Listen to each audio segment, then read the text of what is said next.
मसीहा एपिसोड 1। सुबह। तिया का घर।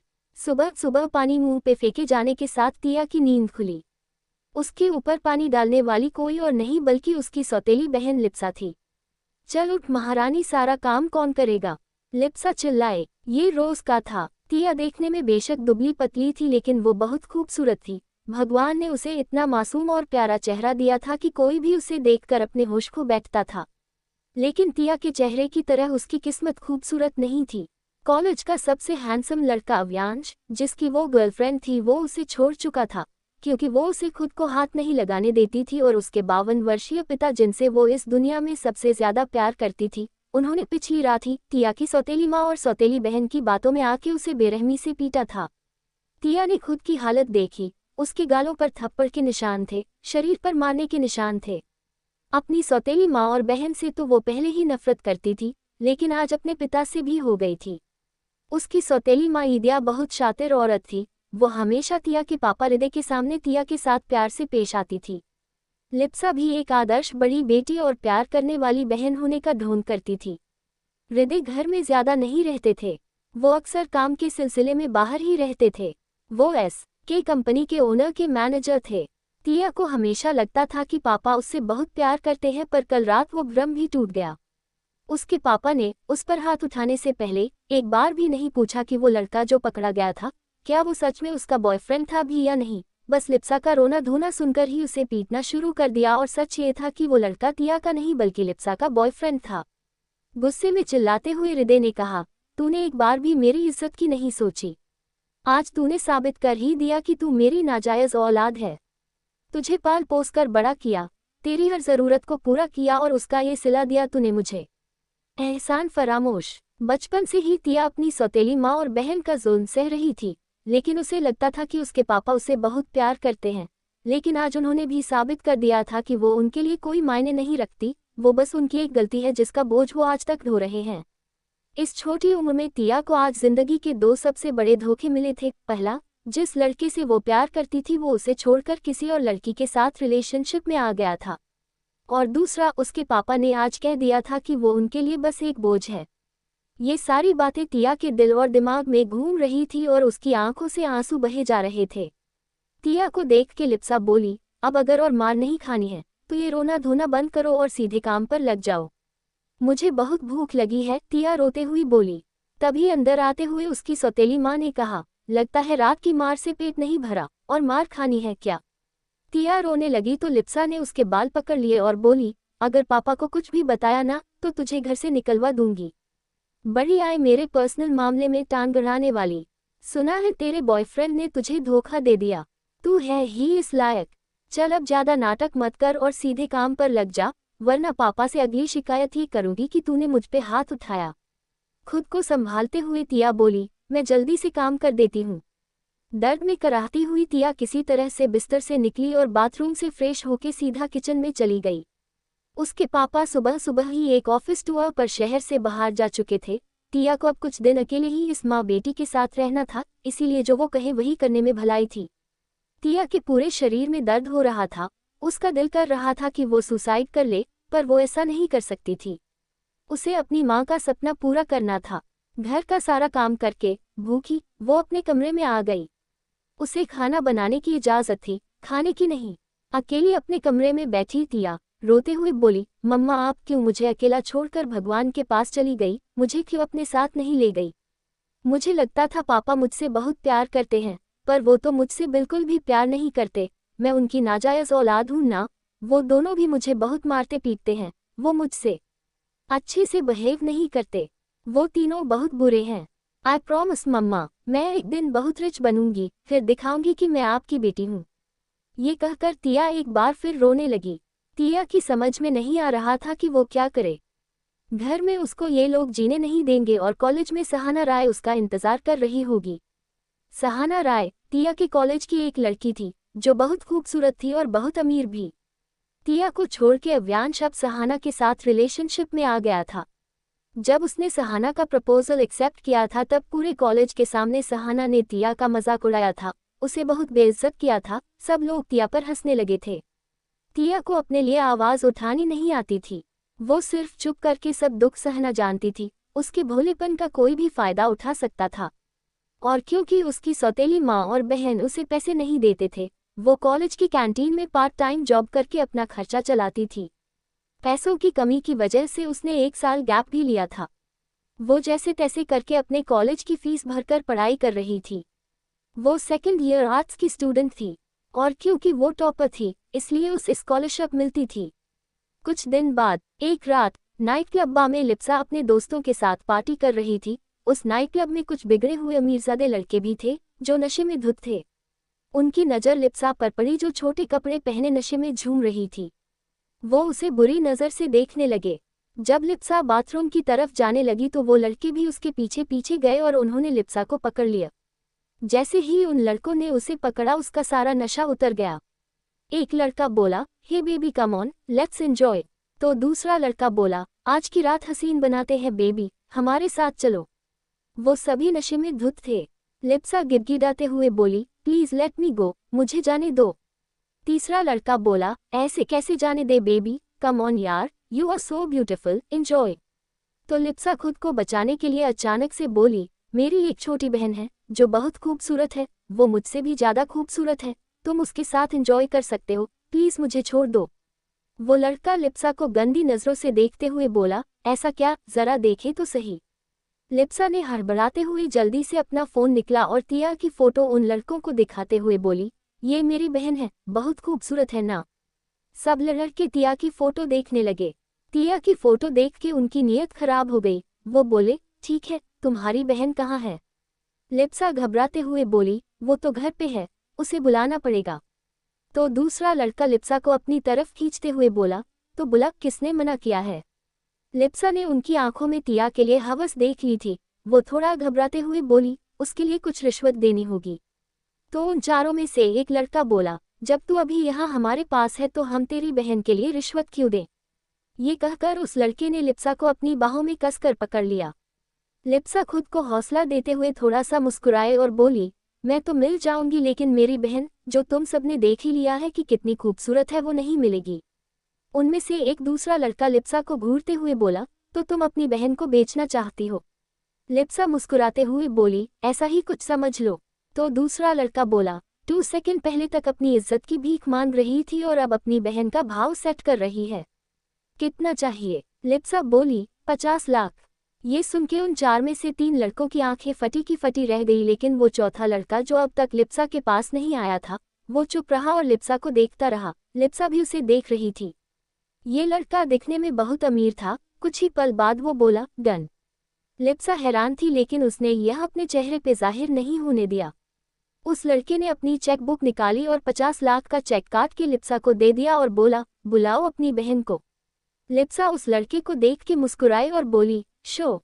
और उसने तिया को कॉल लगाया। तिया ने कॉल उठाया तो लिप्सा रोने का नाटक करते हुए बोली, तिया प्लीज़ मुझे बचा लो, प्लीज़ प्लीज़ मुझे बचा लो। तिया ने लिप्सा को रोते हुए सुना तो वो घबरा गई और उसने पूछा, क्या हुआ दी, आप ऐसे रो क्यों रही हैं? लिप्सा ने बुरी तरह से रोते हुए जवाब दिया, प्लीज़ जल्दी से नाइट क्लब आ जाओ, मुझे बचा लो तिया प्लीज़। तिया हड़बड़ा गई और बोली, मैं आ रही हूँ। ये सुन के लिप्सा ने फ़ोन काट दिया और उसके चेहरे का एक्सप्रेशन एकदम से बदल गया और उसने उन लड़कों को देख के बोला, वो आ रही है। एक लिप्सा थी जो अपनी बहन की जिंदगी को अंधेरे में धकेल रही थी और एक तिया थी जो लिप्सा को बचाने के लिए बिना कुछ सोचे समझे नाइट क्लब बाजा रही थी। तिया लिप्सा को इसलिए नहीं बचाना चाहती थी क्योंकि वो उसकी बहन थी, बल्कि इसलिए बचाना चाहती थी क्योंकि वो उसके पापा की बेटी थी। तिया नाइट क्लब बार रिक्शा लेकर पहुंची। तिया कई बार वहां आ चुकी थी क्योंकि अक्सर लिप्सा नशे में धुत रहती थी, तो उसे वापस घर ले जाने के लिए तिया ही आती थी। वो अंदर गई, उसे लिप्सा दिखी। वो उसे देख के हैरान हो गई। लिप्सा वहां एकदम नॉर्मल बैठी लोगों से बात कर रही थी। तिया लिप्सा के पास गई और उसने पूछा, दी आप तो बिल्कुल ठीक हो, फिर आप रो क्यों रही थी? तिया को देख के लिप्सा ने राहत की सांस ली। लिप्सा बोली, चलो बताती हूँ क्या हुआ है। लिप्सा उसे एक रूम में लेकर गई। वो प्राइवेट रूम था। अंदर जाकर उसने तिया को धक्का दे दिया और बाहर से रूम बंद कर दिया। तिया अंदर फर्श पर गिर गई। उसने अपने सामने 4 लड़कों को देखा जो नशे में धुत थे। एक लड़का बोला, यार ये लड़की तो सच में बहुत खूबसूरत है, आज तो अपनी रात सच में हसीन होने वाली है। उन चारों की भयानक हंसी सुन के तिया के दिल और दिमाग में डर का तूफान उठने लगा और तिया दरवाजे की तरफ भागी। लेकिन वो दरवाजे तक पहुंच नहीं पाई। एक लड़के ने उसका हाथ पकड़ लिया और उसे खींचते हुए अपने पास ले आया। तिया खुद को छुड़ाने के लिए लाख मिन्नतें कर रही थी, पर उस लड़के ने उसकी एक न सुनी। वो लड़के उसके साथ बदतमीजी करने लगे थे। तिया जोर शोर से चिल्लाने लगी, पर बाकी शोर शराबे में उसकी आवाज़ सुनने वाला कोई नहीं था। दी दी बचाओ, दी बचाओ, दी। तिया पागलों की तरह चिल्लाने लगी। तभी एक लड़के ने उसे जोर का थप्पड़ मारा और बोला, ज्यादा चिल्ला मत, तुझे अपनी खूबसूरती पर बड़ा घमंड है ना? आज इस घमंड को तोड़ देंगे। एक लड़के ने तिया के कपड़े की बाजू फाड़ दी। तिया रोने लगी। उन लड़कों ने उसके हाथ पकड़ रखे थे। तिया का शरीर धीरे धीरे कमजोर पड़ रहा था, उसकी हिम्मत टूट रही थी। तभी दरवाजा खुला। चारों लड़के दरवाजे की तरफ देखने लगे। तिया ने भी देखा, उन्हें फर्श पर एक परछाई दिखाई दी। फिर उन्होंने सर उठाकर देखा, एक आदमी अंदर आ गया था। तिया के मन में एक उम्मीद जागी। वो चिल्लाते हुए बोली, प्लीज मुझे बचा लो, प्लीज, मैं तुम्हारा एहसान जिंदगी भर नहीं भूलूंगी, प्लीज मुझे इन लोगों से बचा लो। उस कमरे की डिम लाइट में उस आदमी का चेहरा नहीं दिखाई दे रहा था। बस इतना दिख रहा था कि उस आदमी ने ब्लैक कलर का सूट पहना हुआ है, एक वाइट शर्ट और साथ में ब्लैक टाई। उस आदमी ने तिया को देखा। तिया की हालत बहुत खराब थी। एक लड़का इस अजनबी को धमकाते हुए बोला, तुम जो भी हो यहाँ से चले जाओ। इस लड़की को हम लोगों ने 50 लाख में खरीदा है। तुम्हारे लिए यही अच्छा होगा कि तुम हमारे मामले में टांग ना अड़ाओ। तुम जानते नहीं हो मैं इस शहर के मेयर का बेटा हूँ। मेरे पापा तुम्हें छोड़ेंगे नहीं। तिया रोते हुए बोली, प्लीज मुझे बचा लीजिए। तुम्हें बचाकर मुझे क्या मिलेगा? उस कमरे में उस आदमी की आवाज़ गूंजी। ये सुनकर तिया की आखिरी उम्मीद भी टूट गई। उसका शरीर ठंडा पड़ने लगा। मेयर का लड़का बोला, तेरा टाइम हो गया हीरो, अब हमें अपनी 50 लाख की इन्वेस्टमेंट का इंटरेस्ट लेने दे। वो आदमी मुड़ के जाने लगा। वो चारों फिर से तिया की तरफ बढ़ने लगे। एक लड़का जिसने पहले से तिया के पैर पकड़ रखे थे, वो उसको देख के बहुत ही गंदी तरह से हंसता हुआ बोला, अब तुम्हें कौन बचाएगा बेबी, लेट्स एंजॉय। तिया डर के मारे बेहोश हो गई। तभी मेयर के बेटे को एक जबरदस्त किक पड़ी और वो 10 कदम दूर जा गिरा। उसके तीनों दोस्त उसे देखने लगे। वो हैरान रह गए और देखते ही देखते उस आदमी ने चारों लड़कों की ताबड़तोड़ पिटाई कर दी। उस आदमी ने अपना कार्ड निकाला और उन अधमरे लड़कों के पास फेंकते हुए बोला, 50 लाख दिए थे न तुमने इसके लिए, मैं तुम्हें 1 करोड़ दे रहा हूँ, अपना इलाज करा लेना और इस रात को और इस बात को हमेशा के लिए भूल जाना। तभी वहाँ 5 आदमी और आ पहुँचे। ये लोग इसी खतरनाक आदमी के लिए काम करते थे। उनमें से एक बोला, कोई तूफान आया है क्या? वो ऐसे बोल रहा था जैसे सोकर उठा हो और अब भी नींद में ही हो। वो लड़का उस आदमी का भाई था। उन लोगों ने तिया को देखा। उस आदमी ने अपना कोट उतारा और तिया को ढक दिया। उसका भाई बोला, भाई लगता है सीरियस मामला है, इस लड़की को हम यहाँ नहीं छोड़ सकते, इसको अपने साथ ले चलते हैं, जब इसको होश आ जाएगा तो इसको इसके घर छोड़ देंगे। वैसे आप उठाओगे कि मैं उठाऊं? वो आदमी बोला, उसकी कोई जरूरत नहीं। उसने तिया को अपने बाहों में उठा लिया। वो लोग वहां से बाहर निकल गए। बाहर 4 to 5 लग्जरी मर्सिडीज खड़ी थी। एक आदमी ने उस काले सूट वाले के लिए एक मर्सिडीज का दरवाजा खोला और वो खतरनाक आदमी तिया को अपनी बाहों में लिए गाड़ी में बैठ गया और उसके आदमियों ने दरवाजा बंद कर दिया। देखते ही देखते गाड़ियों का काफिला धूल का गुबार उड़ाता हुआ आंखों से ओझल हो गया। इस काले सूट वाले के बारे में ऐसी अफवाह थी कि उसके पलक झपकाने से ही रातों रात लोग गायब कर दिए जाते थे। कौन था ये काले सूट वाला और उसने तिया को क्यों बचाया? कोई मसीहा था या ये भी था कोई शैतान जिसके चंगुल में अब तिया फंस चुकी थी? क्या तिया अपनी सौतेली माँ और बहन के जुल्म से बच पाएगी? क्या उसकी जिंदगी में भी खुशियों की सुबह होगी? एपिसोड 2। देर रात, मुंबई। वो अनजान आदमी तिया को अजीब नजरों से देख रहा था, जो गाड़ी की सीट पर उसके बगल में बेहोश पड़ी थी। जैसे गाड़ियों का काफिला शहर के ट्रैफिक को चीरता हुआ अपनी मंजिल की तरफ दौड़ रहा था, ये आदमी एक गहरी सोच में डूबा हुआ था। उस आदमी का एक अलग ही रुतबा था। वो शहर का सबसे अमीर इंसान था। उसका में बिजनेस वेपन्स बनाना और उन्हें बेचने का था। वो इंडियन गवर्नमेंट को अपने वेपन्स देता था और विदेशों में भी उन्हें भारी कीमतों पर बेचता था। उसकी कंपनी के बनाए हुए वेपन्स की पूरी दुनिया में भारी मांग थी। विदेशी सरकारें उसकी कंपनी के बनाए हथियारों को खरीदने के लिए कितना भी पैसा बहाने को तैयार थी। वेपन्स के अलावा उसका कंस्ट्रक्शन का बिजनेस भी था। यही नहीं, उसके कई और अलग अलग बिजनेस भी थे। वो इतना रिच और पावरफुल आदमी था कि उसे राजा कहना गलत नहीं होगा।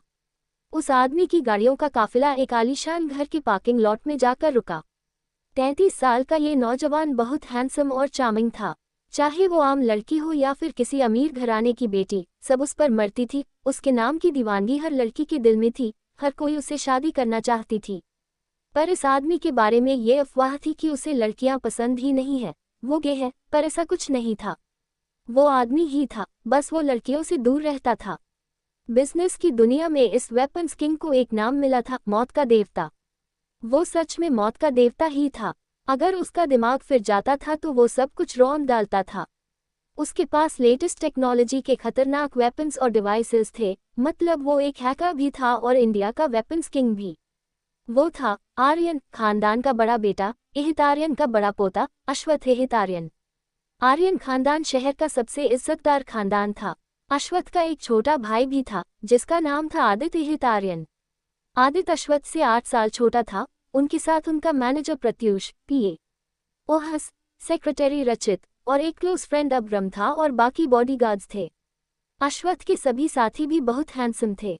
अश्वथ और उसके साथ बाकी सब पार्किंग लॉट में गाड़ियों से उतरे। ये पार्किंग लॉट था अश्वथ आर्यन के घर, आर्यन पैलेस का।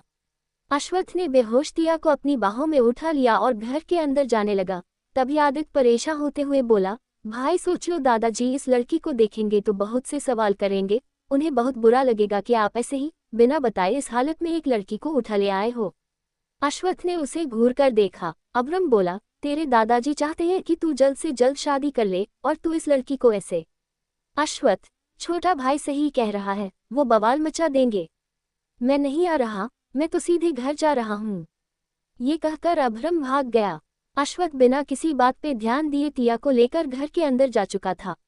अश्वथ के दादाजी, शहर के सबसे इज्जतदार शख्स, इहितार्यन का बस एक ही सपना था, वो मरने से पहले अपने पोते की औलाद देखना चाहते थे, पर अश्वथ शादी करने के लिए राजी ही नहीं था। और आज जब उनके सामने अश्वथ एक अनजान लड़की को लेकर घुसने वाला था तो घर पे बवाल तो होना ही था। दादाजी को अपने पोतों की बहुत चिंता होती थी, इसीलिए वो हमेशा उनके घर आने का इंतजार करते थे और आज भी वो लिविंग रूम में ही उनका वेट कर रहे थे। जब दादाजी ने अपने पोते को एक लड़की को बाहों में उठाए अंदर आते देखा तो वो बहुत हैरान हुए। उन्होंने कभी अपने पोते को किसी लड़की के साथ नहीं देखा था। अश्वथ हमेशा लड़कियों से दूर रहता था। अश्वथ के पीछे बाकी लोग भी डरते डरते अंदर आए। आदित्य प्रत्यूष के पीछे छिप रहा था, जैसे उसने कोई गुनाह कर दिया हो। दरअसल बात यह थी कि आदित्य ने थोड़ी सीपी रखी थी और अगर यह बात उसके दादाजी को पता चल जाती तो वो बहुत नाराज होते। दादाजी ने अपने पोतों को देखा और पूछा, ये लड़की कौन है, इसे यहाँ क्यों लाए हो और यह बेहोश क्यों है? आदित्य बोला, दादाजी, मैं भाई को समझा ही रहा था कि इस लड़की को लाना ठीक नहीं है, लेकिन भाई नहीं माने और ले आए इसको। भाई मैंने कहा था ना, दादाजी बहुत नाराज होंगे, अब भुगतो। अश्वथ ने नजरें उठा के अपने दादाजी की आंखों में देखा और वो जवाब देने ही वाला था कि दादाजी ने आदित्य की बातों का दूसरा ही मतलब निकाल लिया और वो थोड़े शरारती ढंग से अश्वथ से बोले, अच्छा तो चारवी से शादी ना करने की वजह ये लड़की है क्या? ये तुम्हारी गर्लफ्रेंड है? ये सुनकर सभी शॉक्ड रह गए। अश्वथ शांति से बोला, हाँ। अश्वथ की हाँ सुनते ही आदित्य का दिमाग चक्कर खा गया। उसे समझ नहीं आ रहा था कि उसका भाई करना क्या चाहता है और उसे भी यही लगता था कि उसका भाई गे है। अश्वथ की बात सुन के सब हैरान रह गए। दादाजी अब थोड़े प्यार से बोले, मुझे पहले नहीं बता सकते थे, इसे इतना छुपाने की क्या जरूरत थी? अगर तुम इस लड़की को पसंद करते हो तो तुम्हारी शादी इसी से होगी। मुझे फर्क नहीं पड़ता कि ये अमीर है कि नहीं, मुझे बस अपना परपोता देखना है। आदित्य मन में सवालों का सैलाब आ गया, ये हो क्या रहा है? यहाँ सिचुएशन इतनी क्रिटिकल हो गई है और दादाजी को परपोता या परपोती देखना है। भाई, करना क्या चाहते हो तुम? मुझे तो लगता था कि आप गे हो या फिर दादाजी को खुश करने के लिए ये सब कह रहे हो। मुझे अच्छे से पता है आप उस मेकअप की दुकान चारवी को पसंद नहीं करते, इवन किसी भी लड़की को नहीं करते, फिर अचानक इस लड़की में ऐसा क्या दिखा? भाई कहीं पागल वागल तो नहीं हो गए? इन सवालों से जूझते हुए उसकी नज़र किसी और पर पड़ी, वो लड़की जो उसके भाई की बाहों में बेहोश पड़ी थी। वो उसी समय बात बदलते हुए बोला, दादाजी मेरी भाभी प्यारी है ना? तो सब हैरान होकर उसे देखने लगे। दादाजी का ध्यान अब तक अपने पोतों पर था, लेकिन अब पहली बार उन्होंने तिया को ध्यान से देखा, जो अश्वथ की बाहों में किसी मासूम बच्ची की तरह लग रही थी। दादाजी ने तिया के चेहरे को देखा और बोले, बहुत प्यारी है, पर लगता है अश्वत्थ से बहुत छोटी है। अश्वत्थ के जवाब देने से पहले ही आदित्य बोला, अरे क्या फर्क पड़ता है, आजकल एज गैप कॉमन है।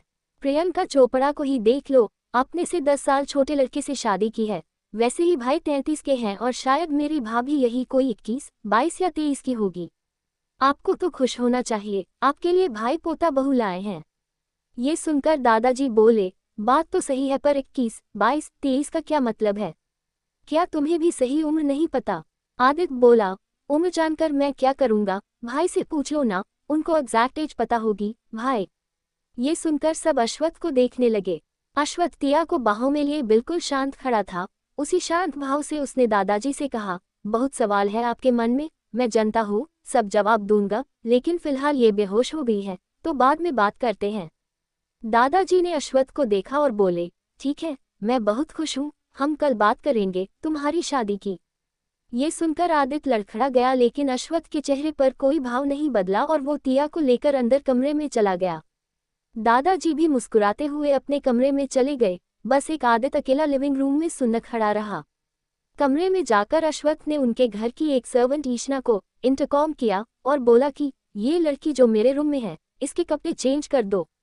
ये कहकर अश्वत्थ अपने रूम से अटैच्ड स्टडी रूम में चला गया। कुछ देर बाद ईशना अश्वत्थ की स्टडी में आई। वो थोड़ी परेशान थी।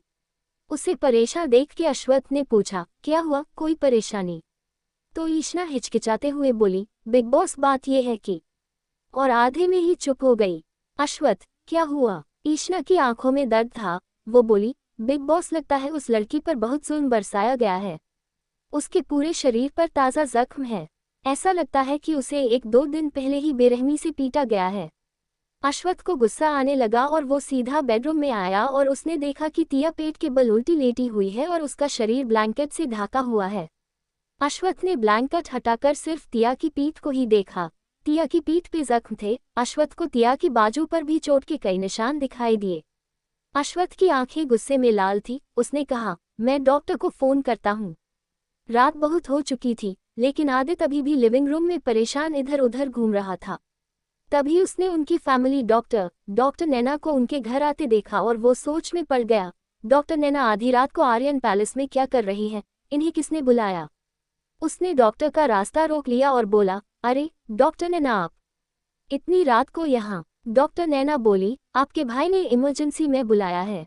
ये सुन के आदित्य फिर से कंफ्यूज हो गया। आदित्य को उसके हैरान हाल में छोड़ के वो सीधे अश्वत्थ के रूम में चली गई। अश्वत्थ के रूम में घुसते ही वो हैरान हो गई। अश्वत्थ के बेडरूम में लड़की। अपनी हैरानगी को जाहिर करते हुए वो बोली, क्या बात है? सबको लगता है कि आप गे हो, मुझे भी यही लगता था, पर आप तो। बीच में ही बात काटते हुए अश्वत्थ बोला, डॉक्टर नैना, मैंने आपको इलाज करने के लिए बुलाया है, मेरे गे होने या ना होने का पता लगाने के लिए नहीं। आप प्लीज अपने काम पे ध्यान दीजिए। ये कहकर अश्वत्थ अपने बेडरूम से अटैच्ड बार में चला गया। वहां जाकर वो वाइन पीने लगा। उसके दिमाग में एक नई प्लानिंग शुरू हो चुकी थी। एक अच्छा आइडिया मिल गया था उसे चारवी सहाय से शादी न करने का। चारवी सहाय से शादी न करने की उसकी बहुत बड़ी वजह थी। चारवी जितनी अच्छी दिखती थी उतनी अच्छी थी नहीं, और अश्वत्थ लोगों की नीयत को बहुत अच्छे से पहचान लेता था और चारवी भी उसकी नज़रों से नहीं बच पाई थी। पर चारवी ने उसके दादाजी का दिल जीत लिया था, तो चारवी से शादी न करने की सिर्फ एक ही वजह थी जो उसके दादाजी को मंजूर होती कि वो किसी और से शादी करना चाहता है। उसने तिया की फोटो क्लिक कर रखी थी और कुछ देर पहले ही अपने डिटेक्टिव विक्टर को उसके बारे में इंफॉर्मेशन निकालने के लिए कह दिया था। तिया फिलहाल उसके लिए खुद को चारवी से बचाने वाली तलवार थी। आखिर क्या है ये खेल जिसमें तिया फंसती जा रही है? क्यों उसके बारे में सारी जानकारी निकलवा रहा है अश्वत्थ? क्या होगा जब वो बेहोशी से जागेगी और कैसे बच के निकल पाएगी मासूम तिया शहर के सबसे बड़े आदमी के पंजों से?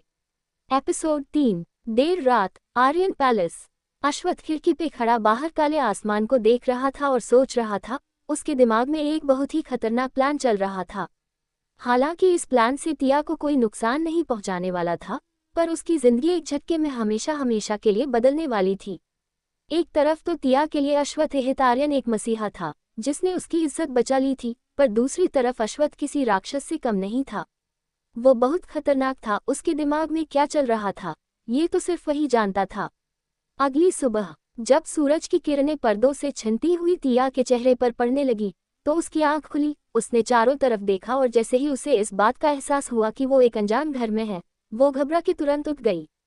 उसने देखा कि उसके शरीर पे कपड़े नहीं हैं, तो उसने खुद को जल्दी से ब्लैंकेट से ढक लिया। दरअसल उसके घावों पर दवाई लगाने के बाद उसे कपड़े नहीं पहनाए गए थे। तभी तिया की नज़र अश्वत्थ पर पड़ी और वो उसे देखती ही रह गई। उसने जिंदगी में इतना हैंडसम आदमी नहीं देखा था।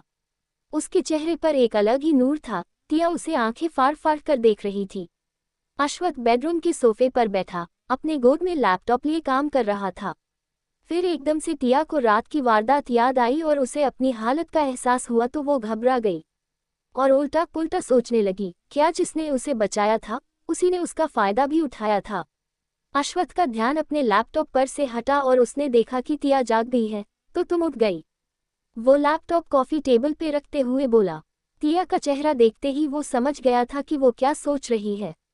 वो उठकर उसकी तरफ आने लगा तो तिया घबरा गई और उसने ब्लैंकेट कसकर पकड़ लिया और पीछे सरकने लगी। अश्वत्थ बैग के पास आया और बोला, तुम्हारे कपड़े मेरी मेड ईशना ने चेंज कर दिए थे और तुम्हारे घावों पर दवाई लगाने के बाद तुम्हें कपड़े नहीं पहनाए गए थे। तुम्हारे साथ कुछ भी, मैंने तुम्हारे साथ कुछ भी नहीं किया। तिया ने डरते हुए पूछा, क्या कल रात आपने मेरी जान बचाई थी? अश्वत्थ एकदम से बोला, तुम्हें क्या लगता है किसने बचाई होगी? तिया समझ गई और हिचकिचाते हुए बोली, thank you so much sir, अगर आप नहीं होते तो। तिया जज्बाती हो रही थी लेकिन अश्वत्थ ने तिया की बात को बीच में ही काट दिया और सीधे सीधे बोला, तुम्हें बचाने के लिए मैंने उन लड़कों को 1 करोड़ रुपए दिए। 1 करोड़? जानती हो ना कि 1 करोड़ में कितने जीरो होते हैं? तिया हैरान होकर उसे देखने लगी। अश्वत्थ अपना जाल फेंक चुका था। वो उसकी आंखों में देखते हुए बोला, तुम अगर जिंदगी भर भी कमाओगी तो भी इतने पैसे इकट्ठे नहीं कर पाओगी। मैंने तुम्हें 1 करोड़ देकर बचाया है, तो जाहिर सी बात है अब तुम मेरी चीज हो, और अगर तुम इस कर्ज से छुटकारा पाना चाहती हो तो मैं जैसा कहता हूँ वैसा करती जाओ, इसी में तुम्हारी भलाई है। तुम्हें शायद पता नहीं होगा, इसीलिए बता रहा हूँ कि लोग मुझे राक्षस बुलाते हैं। तिया डरकर सर से पांव तक कांपने लगी। तिया सोचने लगी, 1 करोड़, मेरे लिए तो 1000 भी बड़ी बात है। यह आदमी ठीक ही तो कह रहा है, मैं अगर जिंदगी भर भी कमाऊंगी तो भी 1 करोड़ इकट्ठे नहीं कर पाऊंगी। तभी अश्वत्थ उसकी आंखों के सामने चुटकी बजा उसे वापस होश में लाते हुए बोला, समझ में आया मैंने क्या कहा? तुम अब मेरी चीज हो, तुम्हें मेरी सारी बातें माननी होगी। मुझे पता है तुम्हारे घरवालों को तुम्हारे जीने और मरने से कोई फर्क नहीं पड़ता, और तुम्हारे पास रहने के लिए कोई ठिकाना भी नहीं है, तो मेरा काम तुम्हें करना ही पड़ेगा। कैसा काम? ये शब्द एकदम से तिया के मुंह से निकले। अश्वत्थ उसको घूरते हुए बोला, कर्ज मेरा है तुम पर, सवाल मैं करूंगा, तुम सिर्फ कहोगी हाँ, समझी? तिया डर गई और जल्दी से अपना सिर हाँ में हिलाया। वो और कर भी क्या सकती थी? वो बुरी तरह से फंस चुकी थी। अश्वत्थ के चेहरे पर हल्की सी मुस्कुराहट आई और वो बोला, वेरी गुड, बाथरूम में जाओ और जाकर नहा लो। जाओ। तिया कंफ्यूज्ड थी, डरी हुई थी। उसने ब्लैंकेट को कसकर पकड़कर उड़ा हुआ था। अश्वत्थ ने उसे घूर कर देखा और कहा, और इस बार थोड़े गुस्से में कहा, गो डॉट नाउ। तिया डरते डरते ब्लैंकेट को लपेटे हुए बिस्तर से उतरी। तभी एक झटके से अश्वत्थ ने अपने लंबे हाथ आगे बढ़ाए और तिया को अपनी बाहों में उठा लिया। घबराहट में तिया की सांसें ऊपर नीचे होने लगी। अश्वत्थ सीधे उसे बाथरूम में ले गया और उसे जाकर बाथटब में लिटा दिया। तिया समझ नहीं पाई थी कि पिछले 10 सेकंड में हुआ क्या था। अश्वत्थ उसको बेशर्मों की तरह देख रहा था। उसने पूछा, खुद नहा लोगी या मैं हेल्प करूं? और यह कहकर उसने ब्लैंकेट का एक कोना पकड़ा। तिया बहुत ज्यादा डर गई और उसने पूरी जान लगा के ब्लैंकेट को पकड़ लिया। वो रोने ही वाली थी कि अश्वत्थ ने ब्लैंकेट छोड़ दिया और कहा, कपड़े वहां रखे हैं और तुम्हारी जरूरत का बाकी सारा सामान है, तुम्हारे हिसाब से हीटर में पानी भी गर्म है। तिया थोड़ी सी शांत हुई तो उसने चारों तरफ देखा। उस साफ आलीशान कस्टम मेड बाथरूम को देख के वो हैरान थी। आधे घंटे बाद जब बाथरूम का दरवाजा खुला और तिया नहा के तैयार होकर बाहर आई, अश्वत्थ कमरे में बैठा तिया के बारे में वो इन्फॉर्मेशन पढ़ रहा था जो विक्टर ने भेजी थी। उसने नजरें उठाकर देखा, तिया बाथरूम के दरवाजे पे खड़ी थी। अश्वत्थ ने पहले ही उसके लिए कंफर्टेबल कपड़े रखवा दिए थे जिससे उसके घाव को प्रॉब्लम ना हो। तिया उन कपड़ों में बहुत प्यारी लग रही थी। अश्वत्थ बोला, वहां क्यों खड़ी हो? तिया ने कोई जवाब नहीं दिया। अश्वत्थ उसे घूरते हुए बोला, मुझे पता है तुम गूंगी नहीं हो, नाटक करना बंद करो। मुझे वो लोग बिल्कुल पसंद नहीं है जो गूंगे बहरे की तरह बिहेव करते हैं। टिया डर गई और धीरे सी आगे बढ़ने लगी। अश्वथ उसकी कछुए की सी चाल देखकर इरिटेट हुआ और बोला, अगर ऐसे ही चलोगी तो मेरे पास पहुंचने में तुम्हें 4 साल लगेंगे। टिया जल्दी से अश्वथ के सामने आके किसी आज्ञाकारी स्टूडेंट की तरह खड़ी हो गई। ऐसा लग रहा था जैसे अश्वथ उसका टीचर है जो उसे इंस्ट्रक्शन दे रहा हो। अश्वथ ने उसे सर से पांव तक देखा और बोला, भूख लगी है। टिया ने कुछ नहीं बोला। अश्वथ समझ गया था कि टिया बहुत ही सकुचाई लड़की है और बहुत ज्यादा सेंसिटिव भी। लैपटॉप एक तरफ रख के वो खड़ा हो गया और टिया की तरफ बढ़ने लगा। टिया को पहली बार यह एहसास हुआ कि अश्वथ उससे बहुत ज्यादा लंबा था और उसके सामने वो एक चुहिया की तरह लग रही थी। वैसे टिया की हाइट भी अच्छी थी पर वो सिर्फ अश्वथ के सीने तक ही पहुंच रही थी। तभी अश्वथ ने कहा, अब अच्छी लड़की की तरह मुझे फॉलो करो। ये कहकर वो कमरे से बाहर निकल गया। टिया भी उसके पीछे पीछे चल दी। वो दोनों डाइनिंग हॉल में आए जहां पर उसके दादाजी, उसका भाई, उसका मैनेजर, सेक्रेटरी और चीफ बॉडीगार्ड ब्रेकफास्ट के लिए वेट कर रहे थे। अश्वथ और टिया को आते देखकर आदित्य एक्साइटेड हो गया और बोला, दादाजी लो मेरे भाई और भाभी आ गए। दादाजी ने अपने पोते और टिया को देखा और उनके चेहरे पर एक मुस्कुराहट आ गई।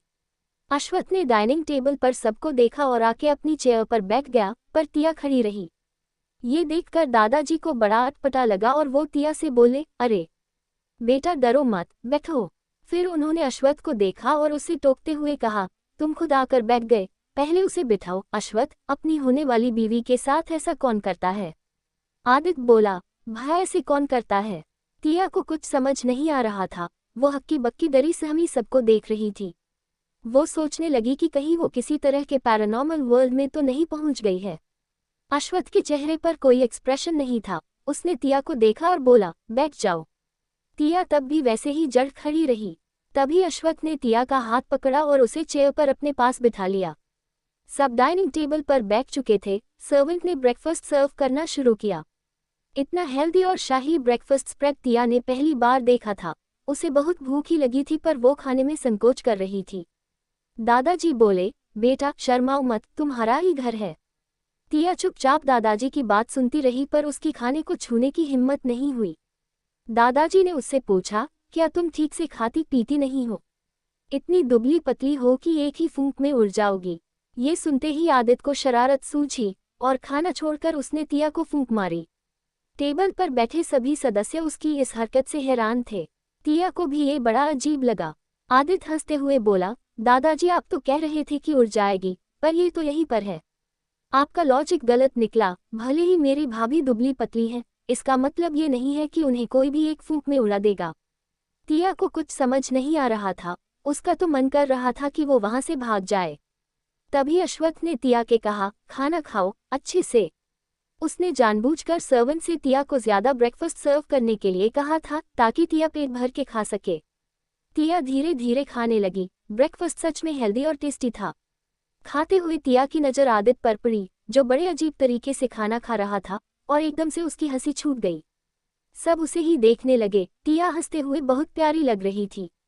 फिर सबने आदित्य को देखा जो बस खाए जा रहा था। उसे किसी से कोई मतलब नहीं था, बस वो और उसका ब्रेकफास्ट। दादाजी और अश्वथ को छोड़कर सब हंसने लगे। फिर आदित्य ने सबको हंसता हुआ देखा और बोला, ऐसे क्या हंस रहे हो, कोई जोकर देख लिया क्या? तो प्रत्यूष अपना पेट पकड़कर बड़ी मुश्किल से बोला, ओ माय गॉड आदि, तुम ऐसे खाना खाते हो, सो फनी। आदित्य बोला, इसमें फनी क्या है, ये तो मेरा स्टाइल है। फिलहाल वो अपनी बेइज्जती नहीं करवाना चाहता था। ये किस अजीब परिवार में फंस गई थी टिया। क्या चाहता था अश्वथ टिया से? कल तक कॉलेज जाने वाली टिया की शादी की बातें शुरू हो गई थी, वो भी मौत के देवता के साथ। क्या होगा टिया की मायूस जिंदगी का आने वाला कल? आगे की स्टोरी के लिए कमेंट कीजिए।